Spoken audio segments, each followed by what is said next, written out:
Welcome to Storytime with Miss B. Today we will be sharing First Day in Grapes by author L. King Perez, illustrated by Robert Casilla. If we're ready, hands and bodies are to ourselves. We are quiet. We are ready to listen with our eyes, our ears, and our hearts. First Day in Grapes. Chico never could decide if California reminded him of a fruit basket or a pizza. His family traveled from one migrant camp to another, picking fruits and vegetables. From oranges to apples they went, from onions to tomatoes to peppers. They had arrived at a camp in Grapes last night. "Get up, Chico, pronto," Mama called as her hands patted the tortillas she was making for the family's meals. "You can't be late your first day. Ándale, let's go." He'd had so many first days. First days in artichokes, first days in onions, first days in garlic. Now his first day in third grade would be in grapes.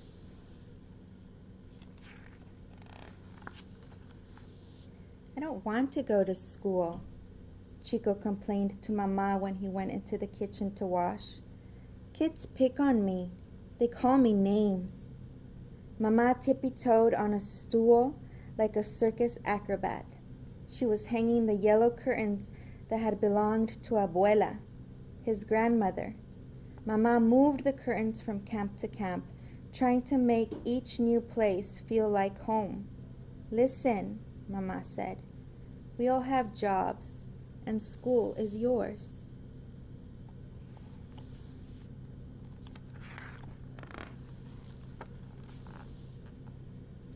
Mama jumped down from the stool and put one hand on Chico's shoulder, the other on his back. She straightened him up until he looked like Papa before he went to work in the fields each day. Chico wondered why Mama kept doing that. Sure as grapes turned purple, she stood him tall when he went to school. Mama didn't know how scary school could be. She didn't understand that some kids didn't like him. Maybe it was because he often moved before kids got to know him, or because he spoke Spanish sometimes. Besides, Chico figured he didn't need to go to school that much. He wanted to be a race car driver, driving fast, winning a big trophy. Varoom! They didn't teach you how to drive race cars in school.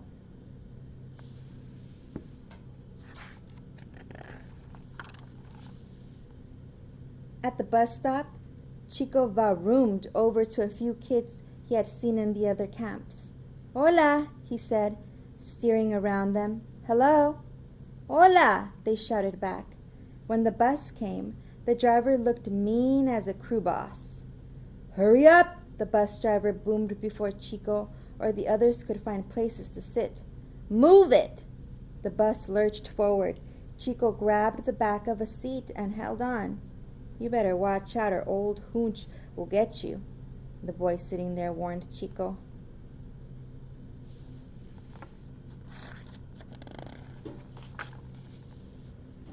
So that's old Hooch from Grapes, Chico thought, staring at the driver. He was so mean. Kids in other camps talked about him. They joked it would take a pot of tamales to fill up old Hooch and make him nice. The boys in the first row bounced on their seats and shoved each other. "Hey, new kid," one of the boys called to Chico. "What are you looking at?" They didn't seem afraid of old Hooch, even though he frowned at them in the mirror. "You better watch out for those troublemakers, too," Chico's seatmate said. "Mike and Tony, they're mean kids in fourth grade."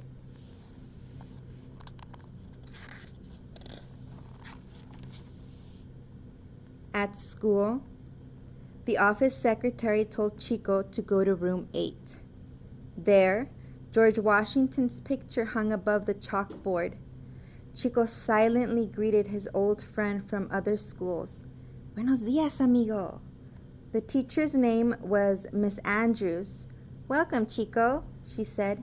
You can sit there, by John Evans. John looked friendlier than many of the kids he'd met in other schools. You're lucky you're in this class, John said. Miss Andrews is the best teacher. She can crack a home run over the playground fence, and every time she rounds home, she gives a loud cheer. Chico's eyes got as big as lemons. You fooling me? Chico said. He wondered how a little señorita like Miss Andrews could hit a ball so far. She cheers for herself.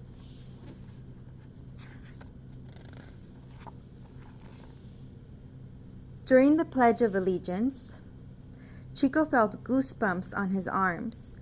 The pledge made him feel proud to be an American, even though some people treated him like a foreigner. Miss Andrews asked the two new students to tell the class about themselves. Sylvie, a girl from camp, stood and took a little bow. My name is Sylvie Castro, she said. I have 2 brothers and 2 sisters, but I'd rather have a kitten. Everyone laughed, even Miss Andrews. Now Chico saw the whole class looking his way. George Washington, too. Chico had to say something. I'm Chico Padilla. My papa picks more crates than his friends Juan Grande and Juan Chiquito together. He's real quick. Then Chico was quick, too. He sat down fast. The class was quiet, but Miss Andrews smiled at him. Miss Andrews likes me, Chico thought. He would try to work hard for her. He wondered if he should have told about himself, about how he could dance the bull dance while his uncles played salsa on guitars, or how he wanted to be a race car driver.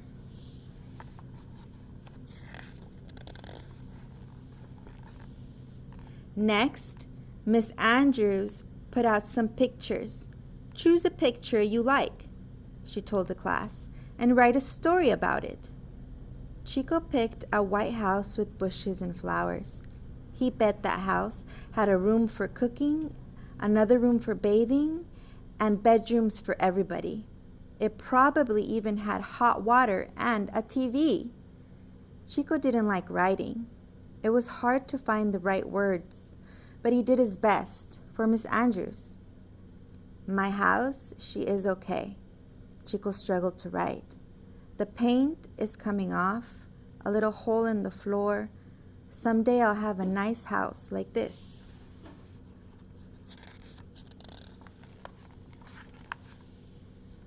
During math, Miss Andrews called on Chico. 14 plus 45 is, Miss Andrews asked. Chico picked up the chalk and wrote 59. It was easy as adding the crates of fruits and vegetables Papa picked. Miss Andrews winked. Let's try 58 plus 36. In a flash, Chico wrote 94. Miss Andrews' eyebrows shot up. Can you do 59 plus 94? Chico thought for a second. Then he wrote 153. Oh, yes, said Miss Andrews, giving a thumbs up. Chico hadn't felt this good since he'd broken the piñata at the harvest picnic. I bet you'd like the math fair, John told Chico when he got back to his seat. It's next month. Chico knew about the math fairs. They had one at the school in Radishes and at the school in Dates, but his family always moved before he could compete. Quickly, Chico added up the weeks they'd be in grapes. If they stayed through raisins, maybe he'd get to go to the math fair.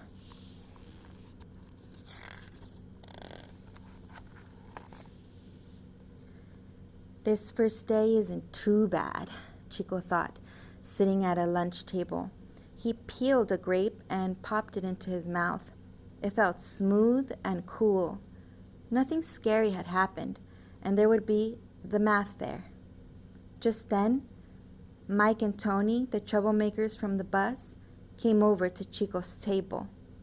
Oh, yum, yum. Let's see what this new kid eats, Mike said, grabbing Chico's lunch bag. "Looky here," said Tony, holding up a tortilla. "This looks like cardboard, but it tastes like it too." Chico's heart thumped. Why, anyone would say something like that about a tortilla could hurt him bad.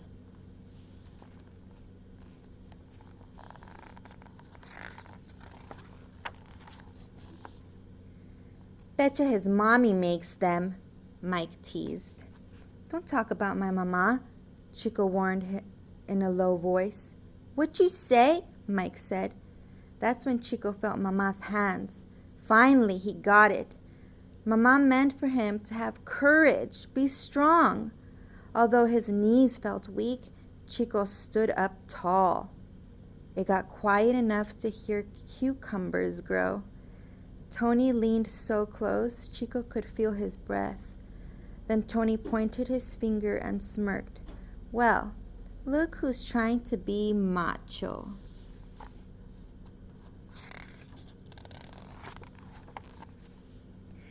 Chico didn't feel macho, and he didn't feel brave either. He wished he were back at the chalkboard working math problems. Suddenly, Chico said, "Do you know what 59 and 94 is?" "What?" Mike and Tony said together. They looked surprised. 153, Chico replied. "Hey, kid," Mike said, "you learned to add counting the holes in your roof?" Tony and Mike high-fived and bent over laughing. "Need an easier one?" 25 and 72. Chico heard himself. 97. He answered before they got a chance. A crowd of kids began to surround them. "What if you take 65 crates of dried grapes and add 77 crates to it? How many crates of raisins do you get?" Chico continued.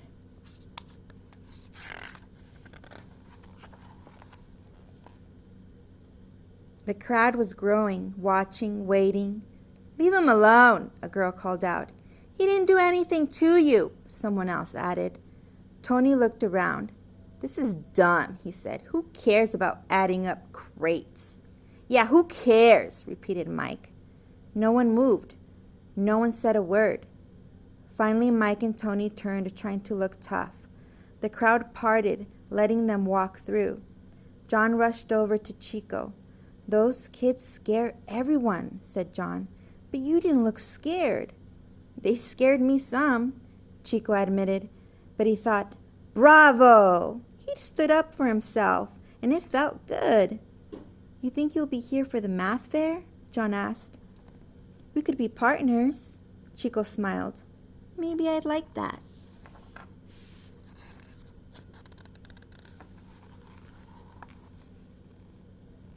That afternoon, getting off the bus, Chico walked past old Hooch. "Buenas tardes y gracias," Chico said.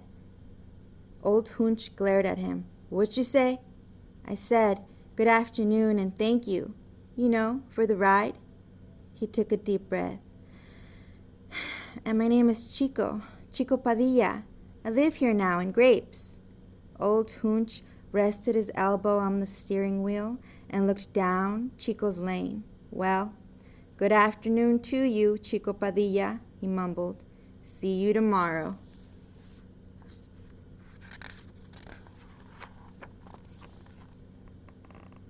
Chico jumped off the bus. This had been a pretty good first day. He had a new friend and a good teacher, and old Hooch knew his name. Chico watched until the bus disappeared in a cloud of dust, and he ran down the lane toward home, where yellow curtains blew in the windows.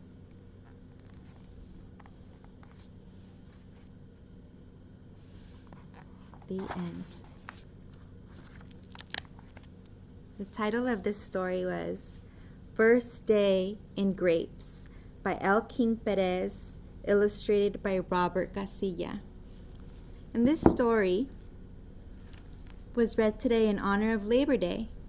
Labor Day gives us the unique opportunity to celebrate and commemorate the small and large victories of the everyday worker. On this day, we celebrate the working heroes of the past and present who get things done every day for our fellow citizens, our country, and the world. It's a good one. First day in grapes. Thank you for your eyes, your ears, and your hearts.